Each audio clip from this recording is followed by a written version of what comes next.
లోక్సభ ఎన్నికల బరిలో మాజీ క్రికెటర్ యూసుఫ్ పఠాన్ దిగాడు. పశ్చిమ బెంగాల్లో ముఖ్యమంత్రి మమతా బెనర్జీ ప్రకటించిన 42 మంది ఎంపీ అభ్యర్థుల జాబితాలో యూసుఫ్ పఠాన్ పేరు కూడా ఉంది. పఠాన్ తృణమూల్ కాంగ్రెస్ పార్టీ ఎంపీ అభ్యర్థిగా బరిలో దిగనున్నాడు.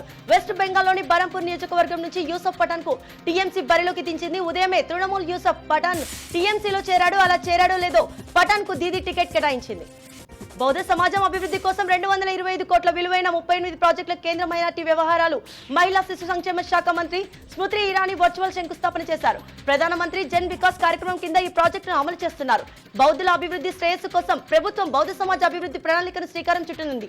కేంద్ర మంత్రి స్మృతి ఇరానీ ఉత్తరప్రదేశ్ రాజధాని లక్నోలోని చౌదరి చరణ్ సింగ్ అంతర్జాతీయ విమానాశ్రయంలో ఇంటిగ్రేటెడ్ టెర్మినల్ T3ని ప్రారంభించారు. ప్రధానమంత్రి 2400 కోట్ల రూపాయలతో నిర్మించిన T3 దేశీయ అంతర్జాతీయ విమానాశ్రయ సేవలు అందించనుంది.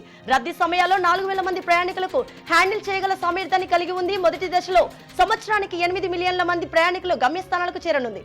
ఎలివేటెడ్ పాతవేలు రాకపోకలు సులభంతరంగా చేస్తాయి.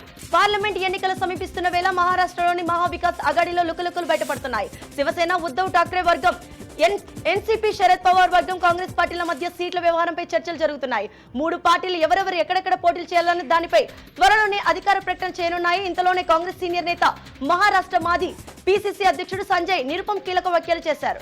2025 చివరి నాటికి సముద్రయాన్ ప్రాజెక్టు పట్టాలెక్కుతుందని కేంద్ర భూ విజ్ఞాన శాఖ మంత్రి కిరణ్ రిజిజు వెల్లడించారు. మనుషుల్ని సముద్రం లోపల 6 కిలోమీటర్లకు లోతుకు తీసుకెళ్తే సబ్మెర్సిబుల్ మత్స్య ప్రాజెక్ట్ ట్రయల్స్ ఈ ఏడాది చివరి నాటికి ప్రారంభమవుతున్నాయని తెలిపారు. కాంతి కూడా ప్రయాణించిన చోటికి మన మత్స్య మిషన్ వెళ్లనుంది ఈ రిజిజు చెప్పారు. సముద్రయాన్ మిషన్ 2021లో ప్రారంభించనున్నారు. ఈ ఏడాది నవంబర్ నాటికి అయోధ్య రామాలయం మొదటి అంతస్తు సిద్ధం కానుంది. రామమందిర నిర్మాణ కమిటీ చైర్మన్ నృపేంద్ర మిశ్రా తెలిపారు. నిర్జిత గడువుల్లోగానే రామమందిర నిర్మాణ పనులు జరుగుతున్నాయని అన్నారు. నిర్మాణ పనులను ఎప్పటికప్పుడు సమీక్షిస్తున్నామని, టెంపుల్ పార్క్, ఇతర సౌకర్యాల కోసం జరుగుతున్న పనులకు పరిశీలించామని మిశ్రా తెలిపారు.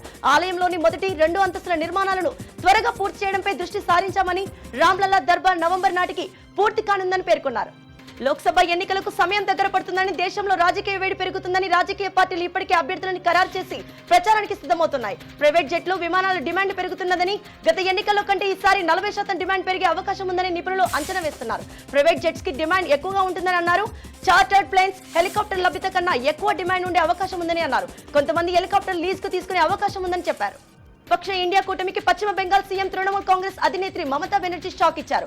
లోక్సభ ఎన్నికల్లో ఒంటరిగానే బరిలోకి దిగుతున్నామని ప్రకటించిన రాష్ట్రంలోని మొత్తం 42 లోక్సభ సీట్లకు అభ్యర్థులు ప్రకటించారు. కోల్కతాలోని బ్రిగేడ్ మైదానంలో జరిగిన సభలో అభ్యర్థుల జాబితాను విడుదల చేశారు. ఈసారి 7 మంది సిట్టింగ్ ఎంపీలకు టికెట్ నిరాకరించిందని దీదీ కొత్త ముఖాలను బరిలో దింపారు. 18 మంది మహిళలకు టికెట్లు ఇచ్చారు.